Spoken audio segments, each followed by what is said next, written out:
fois sur les traces de Slimane Azem au café qui s'appelle la Maison Rouge, Irnein Ouzka. Mohamed Medoui, bonsoir. Bonsoir. Merci d'être présent avec nous. Vous êtes sociologue au CNAM, c'est-à-dire le Conservatoire National des Arts et Métiers.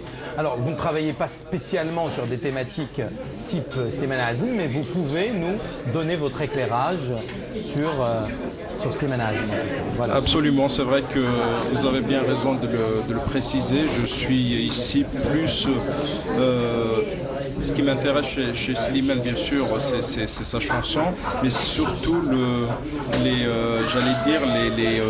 considérations sociologiques dans sa chanson et dans l'anticipation aussi, et notamment le rapport à l'exil et à l'immigration qui est vécu, que ce soit par sa génération ou même les générations qui l'ont par la suite précédé. Merci Mohamed Medoui. Donc on va évidemment explorer tout ça dans quelques instants.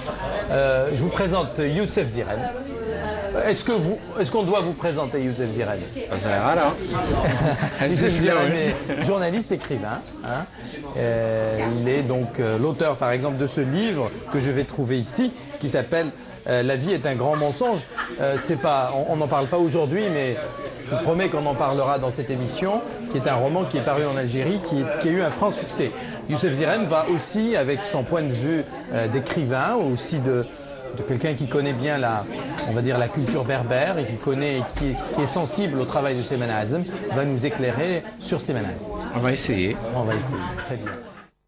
L'impact sociologique d'un chanteur, c'est pas toujours facile. Un chanteur ne peut pas toujours avoir un impact sur la société.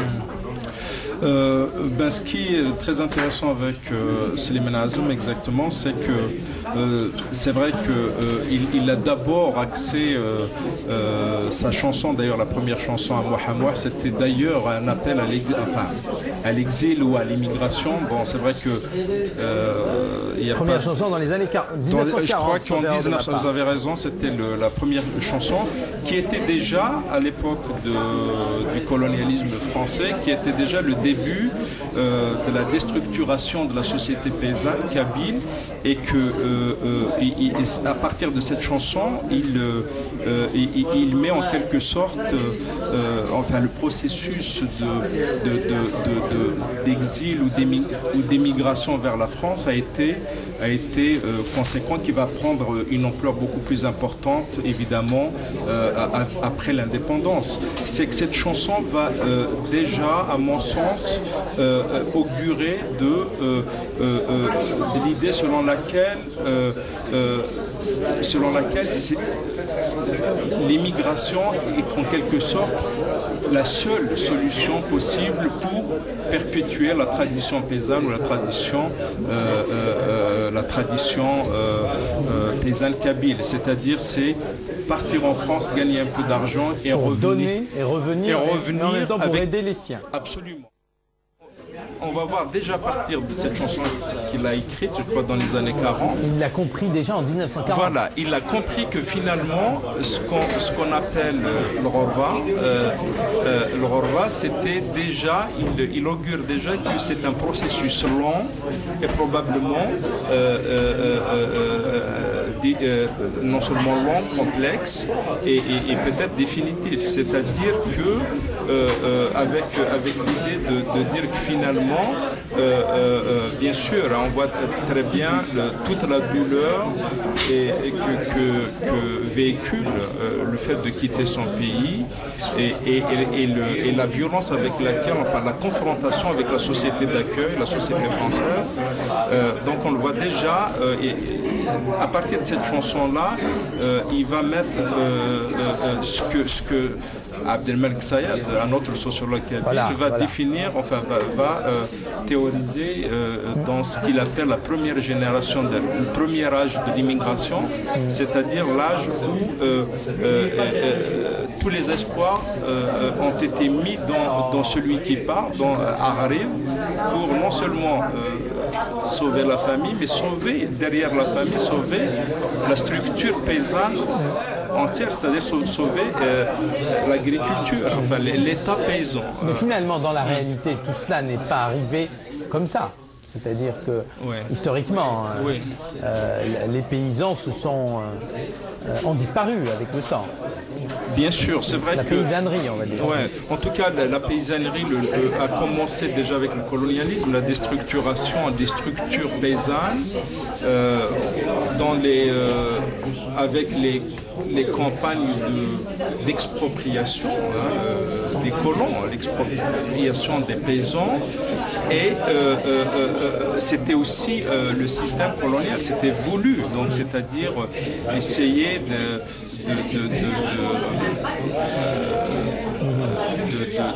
déstructurer toute l'organisation. Une organisation sociale préétablie. Absolument.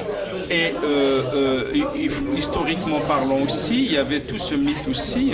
Il ne faut pas oublier que le contexte historique de l'époque, entre les deux guerres, les pertes humaines en France fait qu'on a monté à l'époque déjà le mythe kabyle, c'est-à-dire le colonialisme a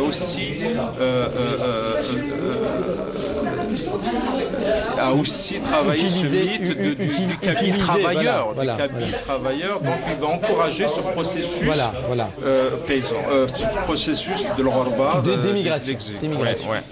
Alors on va laisser juste un petit peu pour vous reposer un peu Mohamed Madoui. On va laisser Youssef Zirem nous donner ses impressions d'abord sur ce qu'est d'abord.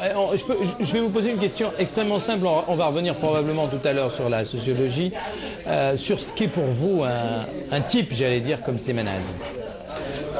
Un grand artiste d'abord. Slimane Azem a un parcours vraiment atypique, impressionnant à tout point de vue. Slimane Azem il est universel. C'est de grandes expériences. Slimane Azem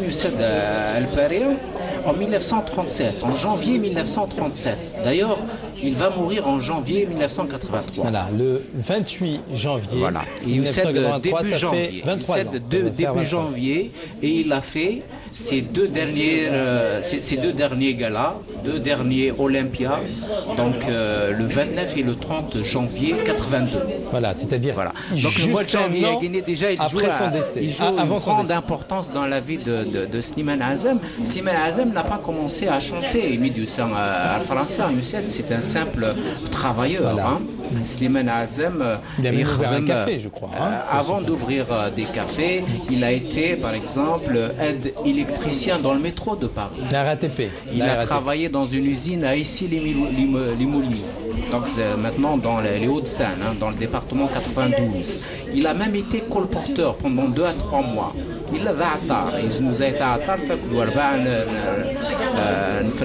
quelque chose comme ça. Après, effectivement, il a pris des cafés. Après, il a acheté... Et il s'est produit, je crois, dans ces cafés-là. Avant de se produire, mais il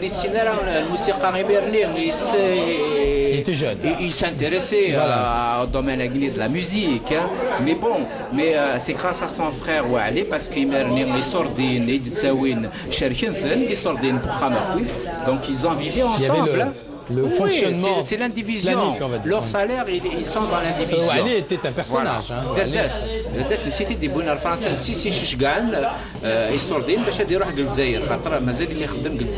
Il a travaillé aussi en tant qu'ouvrier, simple ouvrier à Stawali. Stawali qui est à 30 km à l'ouest d'Alger. C'est pas loin de... Qui est une ville touristique aujourd'hui. C'est pour vous dire, Slimane Azem, il a l'expérience de la vie. C'est pour ça qu'il écrit des textes poignants, profonds. C'est des textes universels. Heureusement, malheureusement, plutôt, on connaît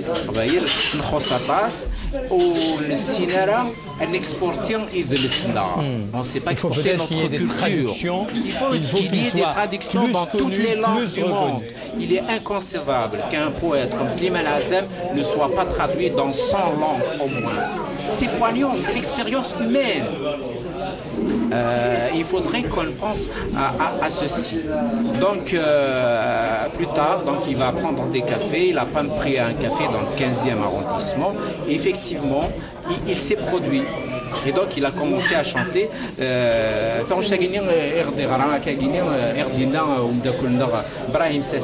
va être enregistrée après la Deuxième Guerre mondiale. C'est-à-dire, ouais. Après, c'est la première, c'est la toute première.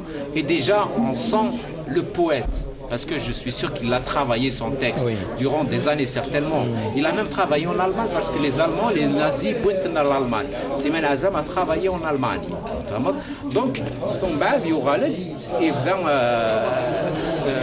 sa carrière artistique qui est phénoménale. Il a touché à des thèmes universels, les thèmes de l'exil, des thèmes de l'amour, les thèmes du déchirement, les thèmes effectivement, oui, des trahisons. La perte des valeurs. Oui, la perte des valeurs, elle est omniprésente dans la chanson kabyle. Dans l'œuvre spécialement de Slimane Azam.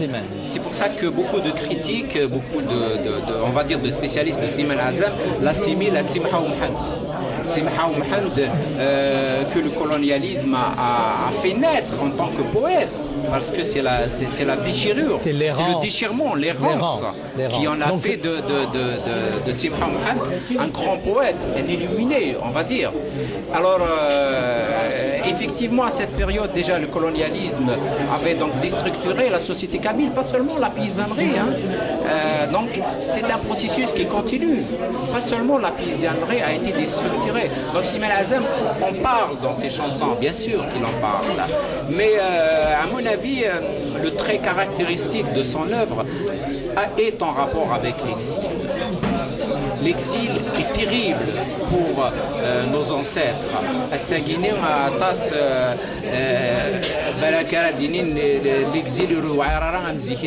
Mais imaginons l'exil de l'époque. Les gens qui venaient, ils parlaient même pas la langue française. Leur famille était là-bas, ils étaient coupés totalement. C'est vraiment infernal. C'est vraiment infernal.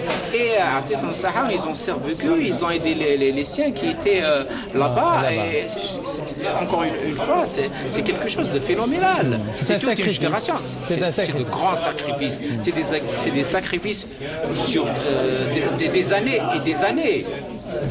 Après viendront d'autres péripéties pour ce grand chanteur parce que il y a un grand malentendu par rapport à son parcours, surtout après l'indépendance. Slimane Azam qui a rejoint le PPA en 1937, me semble-t-il. L'ancêtre du MPLD. Il a encore fait partie du MPLD.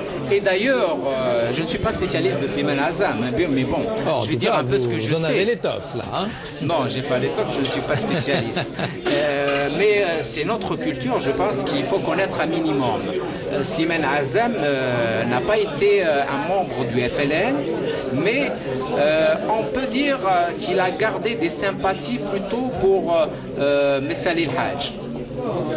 Contrairement à ce que disent certains, Slimane Azam n'a jamais été ni un collaborateur, ni un harki, ni rien du tout.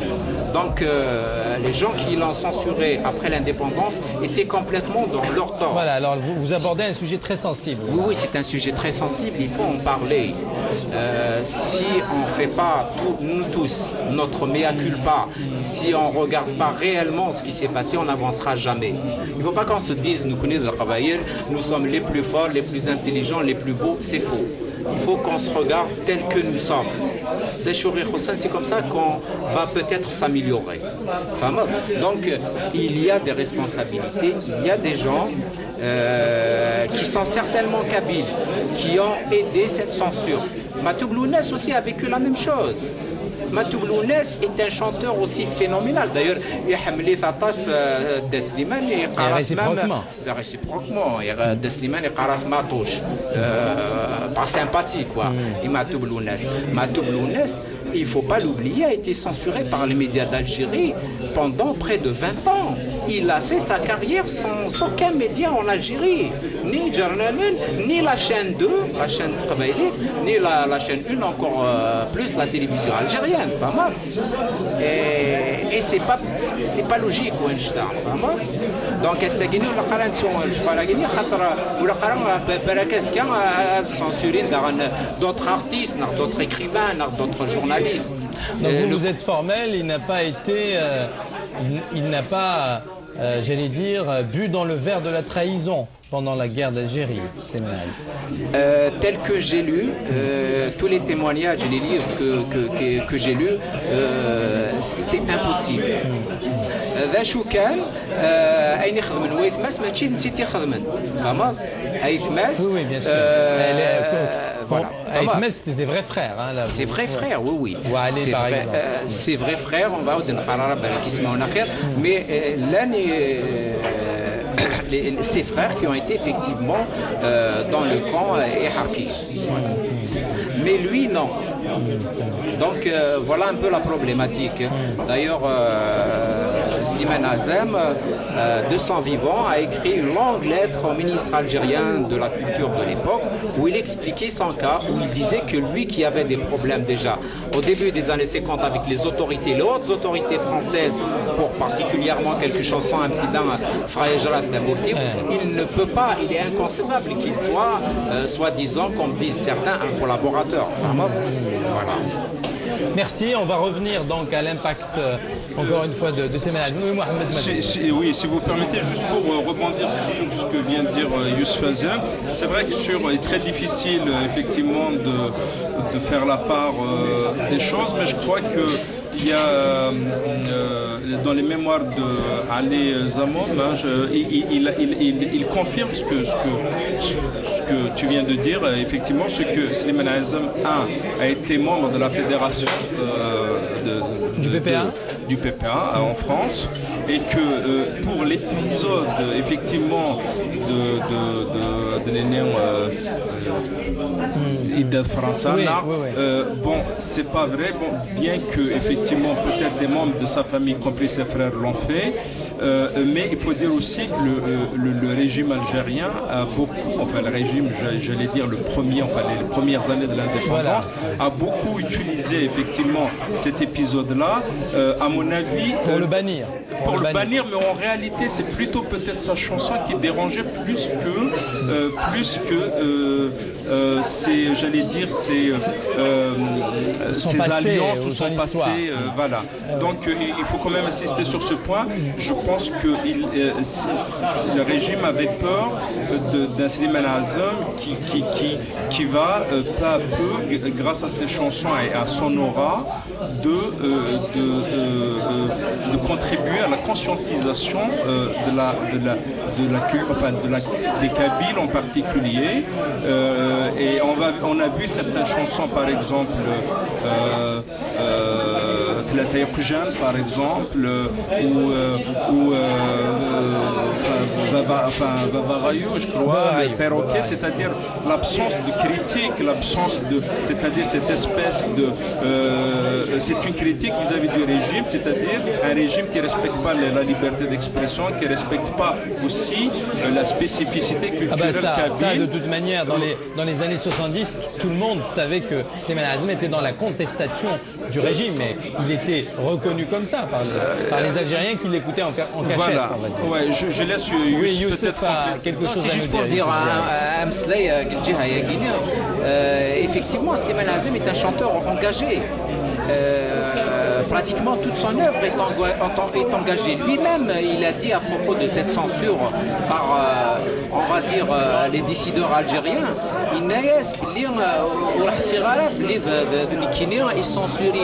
c'est pas la personne de Slimane Azem qui est en cause, mais c'est plutôt ses chansons. Et donc, la langue travaillée plutôt que le régime est Google. Donc c'est pour un peu aller dans le sens de ce que dit mon ami. Mais c'est intéressant de parler de ça. Mais cet épisode de censure est assez méconnu, parce qu'on ne connaît pas vraiment le fond du problème. Parce qu'après la guerre entre les Palestiniens et on va dire le monde arabe, entre guillemets, parce que c'est un monde qui n'existe pas réellement. Mais bon, donc la Ligue arabe avait proposé des chanteurs principalement occidentaux pour qu'il soit censuré sur les médias en Algérie. Et donc, quelqu'un a ajouté, apparemment, semble-t-il, au stylo, le nom de Slimane Azem. Donc et c'est resté comme ça. Des gens qui auraient soutenu l'État d'Israël, c'est ça l'histoire? Oui, il y avait à l'époque principalement des chanteurs de confession israélite qui logiquement étaient pour l'État d'Israël. Et c'est une grande énigme. Pendant longtemps, Johnny Hallyday, beaucoup de chanteurs français d'origine étaient bannis en Algérie, ne passaient pas sur les ondes. Enrico Macias. Oui, ces gens-là ne passaient pas dans principalement la radio. Et donc on a rajouté à la main le nom de Slimane Azem. Voilà, apparemment on a ajouté ce nom. Mais c'est peut-être une légende par ailleurs parce que. Apparemment c'est des faits un peu vérifiés de ce côté-là. Mais je dis que rien n'est sûr.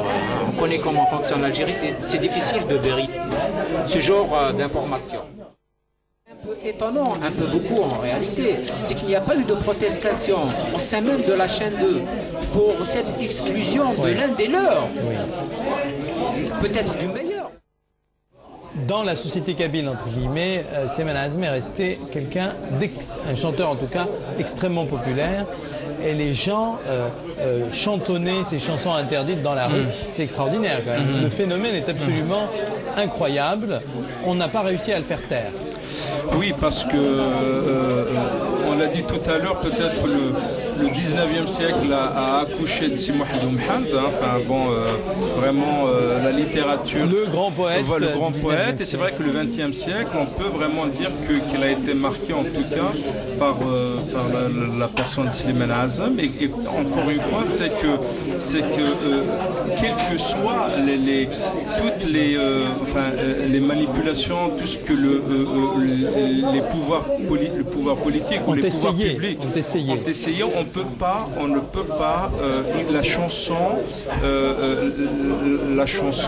évidemment Slimane Azem continuer à avoir un écho très fort, d'autant plus je crois que le fait même de le censurer, ça a joué finalement, c'est en sa faveur. Absolument, c'est très souvent dans cette situation, plus on censure les gens, plus d'une certaine façon on leur fait aussi. Mais il faut dire au-delà de la censure, Slimane Azem, comme on vient de le dire, parlait au Kabyle, parce qu'il a été le témoin, je pense, aussi du processus d'individualisation de la société kabyle. Si on regarde bien ses chansons, il y a une forme de nostalgie entre Idler et Assagir. Il a toujours tendance à idéaliser dans ses chansons le passé, Idler. C'est ce qu'on disait tout à l'heure, la perte des valeurs. Et en même temps, j'allais même dire, s'il y a vraiment, au-delà de l'artiste, c'est un véritable sociologue, parce qu'il a un regard très sociologique. Si c'est un sociologue qui le dit. Il a un regard très sociologique, vraiment, quand on reprend ses chansons, à la fois sur l'opposition entre la société traditionnelle et la société moderne, avec les formes évidemment, il est témoin de tous ces processus de transformation sociale de la société. Il les exprime. Et les exprime. Par ses chansons. On le voit par exemple d'une façon humoristique, sa chanson Lala Mergaza, qui témoigne, humoristique, mais en même temps, il témoigne au fait comment la femme, le phénomène de scolarisation, le phénomène de d'émancipation de la femme, il a essayé de voir ça, enfin, de façon humoristique, mais en même temps, il témoigne aussi comme on assiste d'une certaine façon à une mutation et que la femme est en train de prendre du pouvoir. Coral Derguez. D'un point de vue sociologique, c'est le renversement des logiques de domination. C'est-à-dire, on peut multiplier des exemples comme ça. Il y a aussi, moi ce qui m'a marqué en tant que sociologue dans les chansons de Slimane Azem, c'est qu'aussi, il a été témoin il a chanté par exemple la société utilitariste, Idrimen, la chanson Idrimen. Ce sont des chansons qui dénigrent la société de consommation. Je crois que si on regarde bien ces chansons que plus tard Abdelmalek Sayad va essayer de théoriser d'un point de vue scientifique, c'est qu'on peut dire qu'il a été peut-être celui qui a vraiment mis en mots mise en mots ce qu'on peut appeler la crise identitaire. Et c'est peut-être pour ça qu'il a un si grand succès finalement. Absolument. Voilà. Et je termine pour ne pas monopoliser la parole. C'est vrai que d'une certaine façon, pour moi, aujourd'hui, on peut tout à fait faire une lecture de l'immigration d'aujourd'hui avec le regard de Slimane Azem. Il est universel, mais il est aussi actuel. C'est-à-dire, c'est drôle, quand on écoute ces chansons d'il y a 40 ans et qu'on les écoute aujourd'hui, eh ben on a l'impression que c'est des chansons indémodables. C'est des chansons qui parlent du déchirement, de l'étirement, de l'entre-deux, ici et là-bas. Et puis, toujours de ces mutations douloureuses que vit la société algérienne en général, la société kabyle en particulier. Oui, quand vous parlez de l'actualité de Slimane Azem, on peut penser à la chanson « À la carte résidence » où, par exemple, il explique qu'il ne faut pas avoir de clichés. Hein. Ouais. C'est vraiment bien dommage, le racisme et le chômage. Ouais. Heureusement qu'il y a des sages. C'est le prestige de la France. Donc il revient quand même pour dire la France, ce n'est pas que ça. Personnellement, je trouve ça extraordinairement éclairant pour quelqu'un qui a connu quand même la difficulté de l'immigration. Youssef. Mais c'est normal, c'est le propre d'un poète et d'un poète qui a vécu. Hein. C'est pas seulement un poète qui crée des mots, il a vécu. Donc Slimane Azem a toujours été à l'écoute, bien sûr. La chanson La carte présidence, c'est l'une de ses dernières chansons. Hein. Mais il a été à l'écoute de ce qui se passe en France. En plus, il la chante en français. Hein, il la chante en français pour que certains comprennent certainement. Il écoute ce qui se passe dans le monde. Il a même des chansons, des les blocs, l'URSS, l'américaine, etc. Plus que ça, quand il y a eu le printemps amazigh, le printemps berbère, et il a chanté ça, il a salué ça. Ah bon? Donc dans les années 80. Hein. Oui, juste après le printemps, il a salué ça. C'est un chanteur qui est à l'écoute. De 100 ans. C'est un chanteur aussi qui est pudique.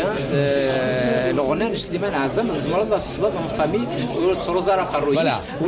Alors on se demande donc, effectivement, il manque peut-être dans sa poésie, je ne sais pas si le mot manque est intéressant et bien adapté, le lyrique, c'est-à-dire ce qui ne peut pas être écouté en famille, quoi. Non, c'est pas le lyrique qui ne peut pas être écouté, c'est plutôt un peu l'amour. Tout ce qu'on peut dire. Voilà, le lyrique peut être écouté, hein.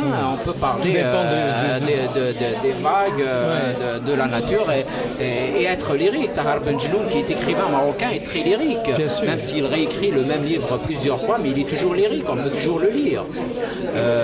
En revanche, il ne donne pas vraiment la réalité du Maroc comme la donnerait un écrivain extraordinaire, immense, comme Mohamed Khairdine ou Driss Shraibi. Voilà. Donc, شو كان سليمان عازم اللي كينوز مرغاله دينيغ سكاني قلان قل 20e سيكل خاطر البوليس القبائل ولا قال دعني نتسويا القبائلي les Algériens, les Maghrébins ont des poètes, des chanteurs, des plasticiens, des écrivains, il y en a beaucoup, alhamdoulilah. ولا قال اللي كان يمكن يقلان il a Cheikh El-Hasnaoui, il est tout aussi immense que Slimane Azem. Ils ont un peu le même vécu, hein, mis à part que le style de musique de El-Hasnaoui il est un peu différent, mis à part que El-Hasnaoui il a des chansons d'amour poignantes. Voilà. Ce que n'a pas sans doute. Ce que Slimane Azem apparemment n'a pas voulu à mon avis faire, et il est resté quand même un chanteur engagé, un peu dans une certaine ligne, et il ne s'est pas détourné de cette ligne. الساكيني دانيك مرت القبائل عطا سيسي قارن ولاش des chanteurs ولاش les poètes, c'est beau. Il y a de grands poètes en Kabylie, il y a de grands chanteurs. L'un des jeunes, ils ont fait des albums. Je voudrais par cette occasion saluer le travail de Yugurthen, d'un jeune qui s'appelle Mhand, qui a fait un album extraordinaire que pratiquement personne ne connaît, de Zoran, de Yelas. Voilà, la relève existe. La relève existe. Il faut la valoriser. Oui, bien sûr.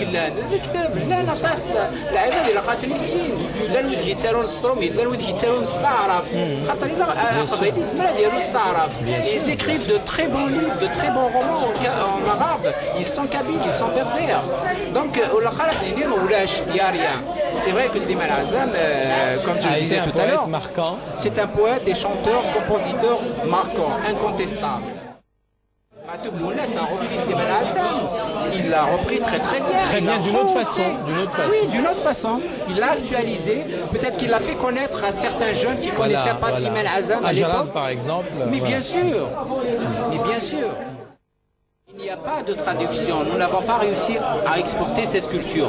Slimane Azam ne reste que classique que chez nous.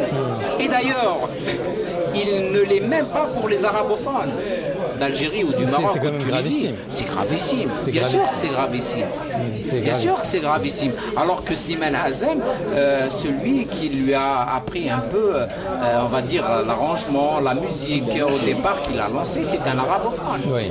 Et il a beaucoup. Mohamed El Kamel, bien sûr, il a beaucoup travaillé avec les arabophones. Il faut dire les choses comme elles sont. Bah oui, bien sûr. Il n'a pas hésité non plus. Mohamed El Kamel lui-même a travaillé avec Iker Bouchen. Hein, voilà. Donc, dans l'art, il n'y a pas de frontières. Il n'y a pas de frontières. C'est la valeur de l'art qui compte. Nous connaissons Slimane Azam, à mon avis, il peut être lu dans n'importe quel pays pour tout ce qu'il a raconté. Par exemple, les Roumains sont traduits. Il y a des gens qui ont un vécu comme Slimane Azam. Par exemple, il y a un grand poète, écrivain roumain qui s'appelle Panayat Istrati. Il est mort en 1935. Il est traduit dans beaucoup de langues. Les Arabes aussi sont traduits, largement traduits. Même les poètes les plus difficiles à lire. Hein, comme, oui, mais c'est à nous de procéder donc à ce travail de traduction vers les autres langues. C'est à nous de faire connaître notre culture. La question peut-être, elle sera adressée aux sociologues. Pourquoi on n'a pas fait ce travail, y compris en France? Nous avons des élites en France, mais quel est leur poids en France? D'autant plus que l'histoire de quel est le poids de l'élite algérienne en France, ou kabyle en France? Elle n'est pas extraordinaire, elle n'est pas présente. En général, nos élites se contentent de gérer leur petite vie personnelle. Alors, Mohamed Madoui, pourquoi est-ce que cette culture n'est pas si bien exportée, en tout cas? On ne peut pas parler d'exportation, puisque Slimane Azam est à Moissac, qui est dans le Tarn-et-Garonne, et il y a vécu, il est mort, donc c'est même pas de l'exportation. C'est la réalité de la France, finalement. C'est très difficile, parce que je me trouve dans la même situation, je n'ai pas de réponse. Peut-être quelques éléments tout de même. Peut-être ça renvoie tout simplement d'abord au caractère non seulement minoritaire, mais surtout les interdictions, l'interdiction d'écrire. On voit très bien le fait de ne pas, que la langue berbère a été reconnue que très récemment. On sait très bien que l'état dans lequel elle a été, c'est-à-dire la minorité, enfin, il y a une marginalisation de la culture d'une civilisation et le caractère oral peut-être de cette culture fait qu'on a eu du mal, à l'exporter, bien sûr, et là je rejoins ce qu'a dit Youssef.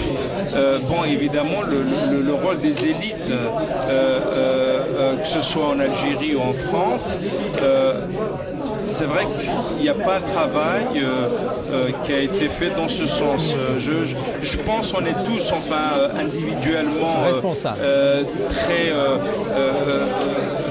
très marqués par non seulement Slimane, mais énormément d'artistes qui méritent de figurer effectivement de laisser des traces, mais malheureusement on revient peut-être à cette difficulté que nous avons à nous organiser et puis peut-être à véhiculer ou même à faire un travail de traduction. Voilà. C'est possible. Et il y a une sorte de frontière de verre parce qu'on est ici dans le 20e arrondissement de Paris. À côté, pas loin, il y a un café Bobo. Nous, on parle de Slimane Azam. Si on va dans ce café Bobo, personne ne sait qui est Slimane Azam. Voilà, c'est comme ça que ça se passe finalement. Il y a une véritable frontière de verre. C'est pour ça que je disais tout à l'heure, ce n'est même pas une question d'exporter quoi que ce soit. C'est une question de reconnaître quelque chose qui existe à côté de soi. Oui, oui. Donc, et encore une fois, c'est encore faut-il le sortir des frontières kabyles. On voit très bien en Algérie, par exemple, le drame qu'il y a, un grand chanteur qui parle à tous, hein, parce que l'exil, c'est universel. Je crois que quand il parle des déchirements, il parle aussi bien aux Berbères, aux Arabes, mais aussi aux Latino-Américains. Je veux dire, les textes de Slimane Azem sont très actuels. Moi, je retiens dans ce que vous dites et dans ce que dit Youssef, c'est aussi l'ouverture. Allez, pour schématiser, l'ouverture des Kabyles aussi sur l'autre, qui est importante. Hein, vous disiez, on a le droit d'écrire en arabe, on a le droit de... Voilà. Ouais. Ça aussi, c'est important pour... Non, l'ouverture, elle est importante, mais les Kabyles, enfin, on va dire, les hommes libres, les Mazirans, ils se sont toujours ouverts. Ils ont toujours assimilé la culture de l'autre sans, à aucun moment de leur histoire, imposer leur culture à personne. Ça, on le comprend, c'est des hommes libres. Un homme libre ne cherche pas à imposer sa culture. Mais à Saguenay, les choses changent. À Saguenay, les Kabyles, les Algériens peuvent faire un lobbying culturel. Ce n'est pas seulement la force d'une culture, la force d'un poème qui fait que ce poème va être lu un peu partout. Il faut des structures qui accompagnent sa propagation. Une sorte de promotion. Mais bien sûr, si vous n'avez pas de réseau, si vous n'avez pas de traduction à la hauteur. Non, la traduction, on peut la faire, il n'y a pas de problème. Il y a la Saddiqi, un ami a fait une bonne traduction des poèmes de Matoub. Mais le livre, c'est relativement bien vendu, on va dire, mais ce n'est pas les ventes qu'on aurait pu attendre d'un immense poète qui Matoub Lounès, un poète doublé de quelqu'un d'excessivement sincère. C'est l'un des rares chanteurs algériens, maghrébins, kabyles qui croyaient en ce qu'il faisait. Et d'ailleurs, c'est principalement pour ça qu'on l'a assassiné. Il est allé jusqu'au bout, bien sûr. Il est allé jusqu'au bout. On l'a assassiné, bien sûr. Voilà. C'est un type qui a joint l'acte à la parole. Il a fait de grands poèmes, mais il n'a jamais été récupéré par personne. Matoub Lounès chantait dans les années 80 des chansons sur les militaires algériens extraordinaires, visionnaires. Plus tard, on a compris comment fonctionne la société algérienne. Mais au moment où lui chantait ça, peu d'intellectuels en Algérie osaient le dire. Peu d'intellectuels en Algérie le comprenaient. Et d'ailleurs, jusqu'à aujourd'hui, beaucoup de gens, beaucoup d'intellectuels ne comprennent pas cette société ou font semblant de ne pas la croire. Et c'est ça la force d'un grand poète. Mais je disais donc que ces poèmes traduits ne sont pas un très grand succès, ni en France, ni en Algérie. Voilà un peu la problématique. Merci de ton invitation, d'abord de nous permettre de nous réunir autour de ce grand poète et artiste. Et puis, il y a la relève aujourd'hui, je pense notamment à Brahim, c'est pas parce qu'il est là, mais c'est vrai que il y a de jeunes, une jeune génération de chanteurs qui aujourd'hui perpétuent peut-être la tradition et le style artistique. Et il y a de la qualité, nous disait Slimane Azem tout à l'heure. Donc ça a été un plaisir en tout cas de participer à cette émission. Voilà, merci en tout cas, merci à vous. J'espère qu'on pourra se revoir lorsque nous allons organiser un grand plateau sur Slimane. Ouais, je vais pas sur te les dire traces merci, de Slimane hein. Azem. Bon, c'est normal, hein. C'est normal qu'on parle de Slimane Azem sur Berbère Télévision. Hein. Oui, bien sûr. Ah, il est provocateur, Youssef. Il n'a pas l'air comme ça. Hein. Ah, il y a beaucoup de travail à faire sur l'œuvre de Slimane Azem, sur son parcours. Il y a plein de livres à écrire sur lui. Il y a plein de malentendus peut-être à faire disparaître. À éclaircir, voilà. Totalement. Donc, je pense qu'il y a matière aux universitaires à le faire, en France, en Algérie, même ailleurs.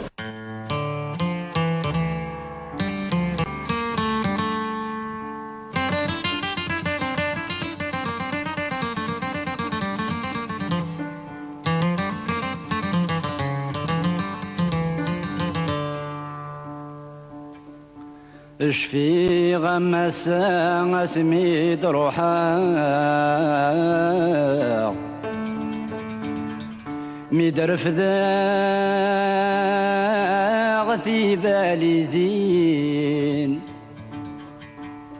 ظفرني يدوي ذناك حملاق